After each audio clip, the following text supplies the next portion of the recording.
اولئک علی ھدی من ربہم واولئک ھم المفلحون۔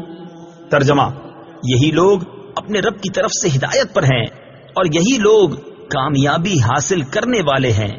ہم المفلحون، وہی فلاح پانے والے ہیں۔ تفسیر صراط الجنان میں ہے، یعنی جن لوگوں میں بیان کی گئی صفات پائی جاتی ہیں وہ اپنے رب عز و جل کی طرف سے عطا کی گئی ہدایت پر ہیں، اور یہی لوگ جہنم سے نجات پا کر اور جنت میں داخل ہو کر کامل کامیابی حاصل کرنے والے ہیں۔ اصل کامیابی ہر مسلمان کو حاصل ہے۔ یاد رہے کہ اس آیت میں فلاح سے مراد کامل فلاح ہے، یعنی کامل کامیابی متقین ہی کو حاصل ہے۔